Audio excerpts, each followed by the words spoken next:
परिवार और माँ, एक प्रेरणादायक कहानी। एक गांव में एक सुखी परिवार रहता था।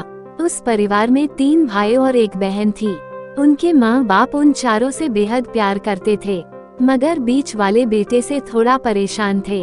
बड़ा बेटा पढ़ लिख कर डॉक्टर बन गया था और छोटा बेटा भी पढ़ लिख कर इंजीनियर बन गया था, मगर बीच वाला बेटा बिल्कुल गंवार और आवारा किस्म का था। कुछ समय बाद उनके दोनों बेटे डॉक्टर और इंजीनियर ने शादी कर ली और महीनों के बाद ही इनकी बेटी का भी एक अच्छे घराने में विवाह हो गया। मगर बीच वाला बेटा अभी भी कुंवारा ही था। वो अनपढ़ था और कहीं पर मजदूरी का छोटा सा काम करता था। उसको शादी के लिए कोई भी लड़की नहीं मिल रही थी। उसके माँ बाप उससे बहुत परेशान हो चुके थे। अब जब भी उसकी बहन अपने मायके आती तो वह अपनी डॉक्टर और इंजीनियर दोनों भाइयों से मिलती थी, मगर बीच वाले भाई से बहुत कम मिलती थी, क्योंकि वह उसे ज्यादा पैसे नहीं दे पाता था। लेकिन फिर भी वह अपनी बहन से बहुत अधिक प्यार करता था। कुछ समय बाद उनके पिताजी की बीच वाले बेटे की बिना शादी किए बिना ही मृत्यु हो गई। उनकी माँ ने सोचा कहीं अब किसी के मुंह से बंटवारे की बात निकले, इसलिए अपने ही गांव में एक सीधी सादी लड़की से मंझले बेटे की शादी करवा दी। शादी होते ही न जाने क्या हुआ, अनपढ़ बेटा मन लगाकर काम करने लगा और पहले से कहीं ज्यादा मेहनत भी करने लगा। अब कोई भी पुराना दोस्त उसको मटर गश्ती के लिए बुलाने आता तो वह मना कर देता। एक दिन उसके डॉक्टर और इंजीनियर भाई ने सोचा कि यह तो गंवार और अनपढ़ है, हम इससे कहीं ज्यादा पैसे कमा लेते हैं, इसलिए अब हमें बंटवारा कर लेना चाहिए।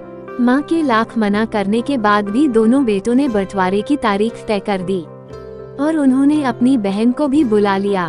तभी उनका गंवार भाई कहता है कि तुम लोग बंटवारा कर लो, मुझे जो बचे वो दे देना या ना देना, मैं शाम को आकर अंगूठा लगा दूंगा।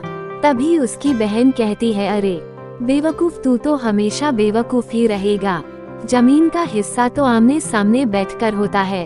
और उसकी माँ भी उसे काम पर जाने से रोकती है। उसी वक्त वकील भी वहाँ आ जाता है और कहता है कि आपका सारा हिस्सा मिलाकर 10 बीघा जमीन और एक मकान है। अब यह बताओ किसको कितना हिस्सा देना है, मैं उसी हिसाब से कागज बनवा दूंगा। तब गंवार भाई कहता है, वकील साहब 5 बीघा जमीन हमारे दोनों भाइयों के नाम लिख दो और यह हमारा घर है, मेरी प्यारी बहन के नाम कर दो। तब दोनों भाई पूछते हैं कि तू अपने हिस्से में क्या लेगा। गंवार भाई कहता है कि मेरे हिस्से में मेरी प्यारी माँ है। वो अपनी पत्नी की तरफ मुस्कुराते हुए कहता है, क्यों, क्या मैंने गलत कहा? उस गंवार और अनपढ़ की पत्नी अपनी सास से लिपटकर कहती है, माँ से बड़ी वसीयत क्या होगी मेरे लिए। उसी वक्त उसका गंवार पति भी अपनी माँ से लिपट जाता है। गंवार बेटे और बहू के प्यार ने जमीन जायदाद के बंटवारे को एक सन्नाटे में बदल दिया। तभी बहन अपने गंवार भाई के गले लगकर लिपटकर रोते हुए कहती है कि माफ कर दो भैया, मैं आपको सम्मान नहीं दे सकी। तभी उसका भाई कहता है, मेरी प्यारी बहन, इस घर में जितना अधिकार हमारा है उतना ही तुम्हारा भी है, और रही बात बंटवारे की, तो बंटवारा नहीं करने से जीवन खत्म तो नहीं हो जाएगा। क्यों करते हैं हम बंटवारा? क्या हम एक साथ मिलकर नहीं रह सकते, जैसे हम बचपन में मिलकर खेलते रहते थे? एक साथ मिलकर रहने को ही तो कहते हैं। एक अच्छा परिवार और उसके परिवार को संभालती है एक माँ। तभी उसके दोनों भाई भी बहुत शर्मिंदा होते हैं और वह बंटवारे के सभी कागज फाड़ कर फेंक देते हैं।